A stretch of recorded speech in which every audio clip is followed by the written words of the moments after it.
Good afternoon, fish friends. How's everyone doing today? Welcome back to Desktop Aquatics for this video. So we are doing my October Fishroom update. So I know this is the third update video in 2 months. That should be slowing down. There's just a lot of changes going on right now, and I plan on that slowing down. So we'll be doing more species updates, or species spotlights I should say. I'll be doing a tutorial on how I plumbed these new grow outs. Then maybe if I get this other 80 gallon set up, maybe I'll do a little spotlight of how I put that back together. But otherwise there'll be more of a focus on the actual species in my fish room right now. Maybe I'll do a breeding tutorial video, that kind of thing. Less updates. I'll probably still try to do at least one a month, or maybe bi-monthly, or every other month. We'll see. We'll just see what the schedule pans out. As you can see, big update is I got this new rack. I moved all of my tanks off of the floor, out of buckets. I cleared off my old rack, which this was my original rack I've had for years. It did wonders. I'm still planning on using it, but as you can see I have my grow outs on there right now, and I'll talk more about that. But the biggest thing was getting everything off the floor. I was just tired of everything. I had 5 tanks on the floor. That's too many. I didn't like it. It just looked cluttered and dirty. So, loving this. And then I also redid my air loop. So it's no longer a loop right now, which, oh come on, which isn't super efficient, but my air pumps weigh more than I need, and so this works out great. And it's doing the job. So for now, that's how it is. Maybe I'll fix it in the future, but right now, not a big deal. Next big thing is all my grow outs, which not all of them are grow outs right now. This far end is growing out my Melis juveniles. I can show them. I got quite a few in here. They're the next generation. They look amazing. Actually, I have a pretty good split right now, so I'm happy about that. This is a QT tank right now for my F1 Kalitawa. They're looking pretty good. I'm getting more scent. We had a really unfortunate accident with these, so more to come with these guys. This is a mixed grow out right now. Mostly Pseudomugil gertrudae and some Bindula creeks. Just the two. They were mystery fish for a while, but now that they've grown out, I can definitely tell they're Bindula, which is nice. This is getting fish out of a bucket. So this was my Beta Hydra. They were living in a bucket for a while. And then this is my breeding group of Pseudomugil cyanodorsalis. They are a brackish water fish, so it works out great to have these guys just in a little tank. Make brackish water for them. Of course, they're hiding while the camera's out. They're not used to it yet.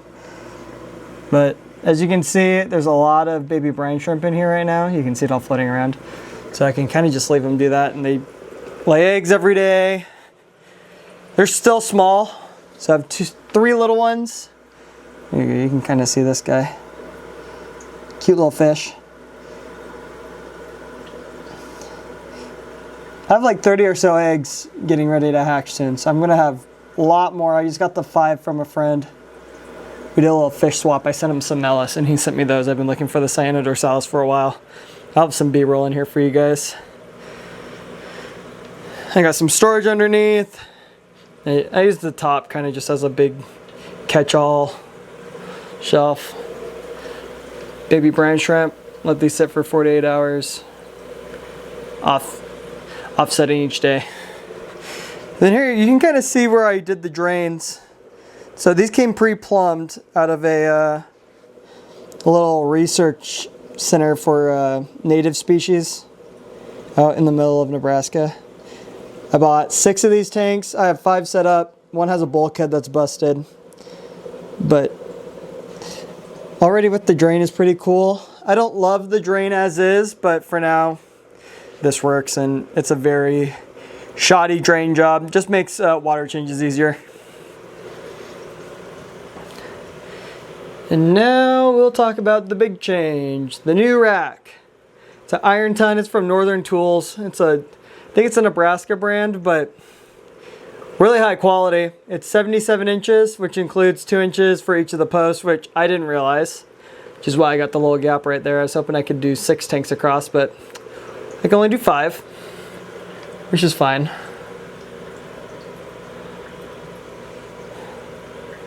You can see, and it's a tall rack, so I can have a lot of space above to work in these tanks, which is something I didn't account for when I set up my last rack. And so I got the 80 off of the ground also. It's just up a little bit. I'm probably going to put my 30 gallon right here.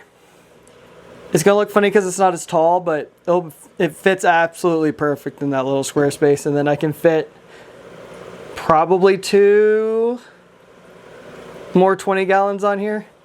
And then that last funky 10 gallon that I got. I got some new fry trays printed out from a buddy out here. Got these 2 yesterday.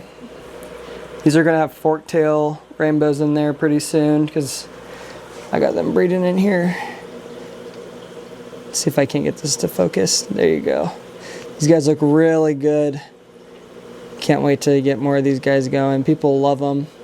I'm always getting asked all the time, oh, do you have fork tails for sale? No, I don't yet, but soon. Let's see if I can get some of this glare gone. There we go. You can see some of my L183 plecos are out and about.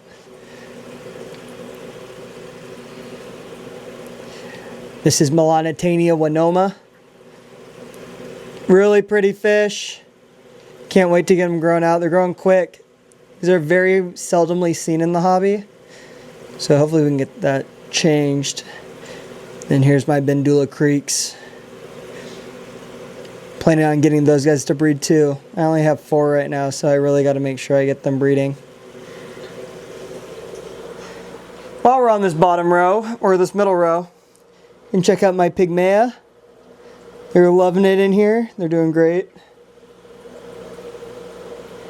You can see my little group of Astatus back here. All 7 are doing great. They all hide out in the in this cryptocorin. I love this plant. It's a mystery crypt. I got it in an auction when I was in Tucson, but it looks great. Then we got the red tiger lotus. That's really growing. And here, let's see if I can get it to focus on anything. There you go. You can kind of see. I have Melis in here. Some Ivanstaffi, Copy Creek, and I think some Luminatus. And then in this one, I got a whole bunch of Goldie-eyed Akais that I'm going to be growing out for a few different people. In this tank, you can see up at the top, this is my backup for my Luminatus because my old group is really getting old. I can see they're starting to fade. And then I have my Sahulensis, Buster Creek. They're still growing out in here, so they'll get bigger. But I love this tank. Got the big 80 down here. If you've noticed, when I moved it, I had a horrible tragedy happen. I lost all 12 Kalitawa. I lost 11 out of the 12 Kalitawa. You can see 1 female left. My Herbert Axelrodi trio. And my 4 Chilothrina blairii, which were really starting to look good. I'd shocked them, I guess, when I was doing a water change. Didn't account for how cold the water was going to be here, and luckily everything else made it. So I got the moorheads. Show these guys right here. Really pretty red and pink fish. They're probably my biggest fish right now. They're just the oldest. They look amazing. I'm going to get these guys breeding soon. We got the Goldie Eye Decais. The blues on these are amazing. I'll show you guys some great video of those that I got right here.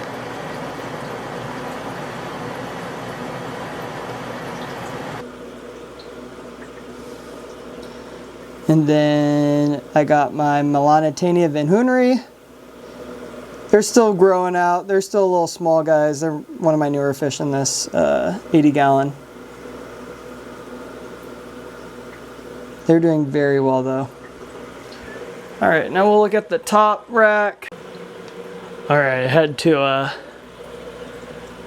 block out those blinds back there, but let's get back to it. So this is the top row. These are my Ivan Staffy. I actually have one male. Let's see if I can't get him in focus. So he's Copy Creek. That's his catch location. And in the back there I have my Ivan Staffy Decky Creek female. I actually had my male jump and then my female jump. So I got one of each, but I have more growing out. Just need to wait and be patient. I do not want these guys to breed, but I can hold them together. They're very easy to tell apart. And then I also have a bunch of pygmy cories in here. There we go, I can kind of get it. There's one. I probably have 50 or 60 in here. They breed like crazy. I just leave all this yarn in here and then you just breed up a storm. The next one, these are my Gertrude RU4s. Trying to get them breeding again a lot more than I was doing before. Try to get some actual breeding. I'm worried that they're gonna start getting old because they're such a pretty fish. Never want to lose these. You can see there's a little one right there next to that big male. So I do get some colony breeding in here, but nothing crazy. And then if you look, I also have some fairy cories in here. I haven't gotten any breeding out of these guys yet, but hopefully sooner than later. They're starting to get to that age where I'd expect them to start laying eggs. In here I have these Pecky Pancheks, Sarah Cromeri, something like that. They're in the same genus as the Golden Wonder Killies as in the Pecky Pancheks family. But these are a slightly different fish. These tend to have a little more greens and reds in them. I'm not seeing it quite yet, but they are a pretty little fish for sure. I've really enjoyed watching these guys grow out. I have 5 in here. Definitely a few males and a few females. Then here are my big Luminatus. These are my adults. Definitely starting to fade away. I can see they're getting a little older and straggly. So I'm assuming I'm going to start losing some of these soon, which would not be good, but that's how it is with pseudomugils. They're short-lived.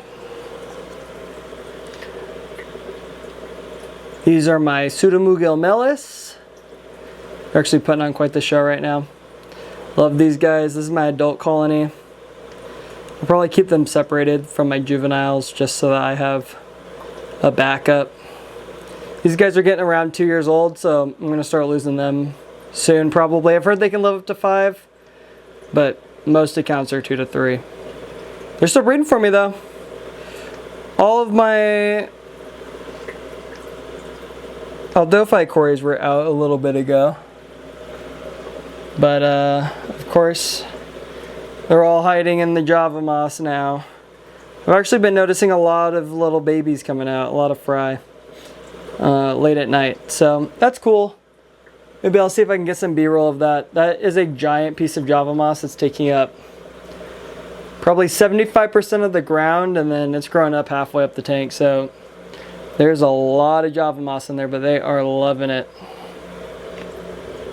And these are my Ivanicara bimaculata. Actually have the male in the cave right now. That's not normal, but I'm hoping there's some breeding going on. Oh, is he going to show up? Oh yeah, he's getting all feisty.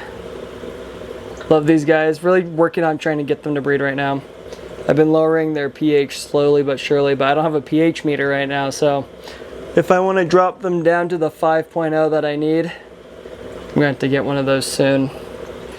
Isn't he a beauty?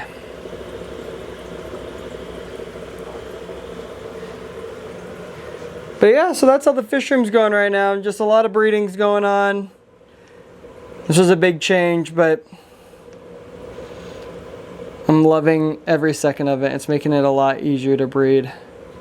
Especially once I get those 2 new tanks in. I'll have more space to separate fish and focus on breeding. Make sure you like and subscribe. Leave a comment if you want to know more or suggest any videos. Here's a few of my Aldophytes that actually came out for once. Up there they go, just like that. But yeah, leave a like and comment. Make sure you have notifications on to see more. I'll try to be posting weekly. But that's all for the day. Desktop Aquatics out.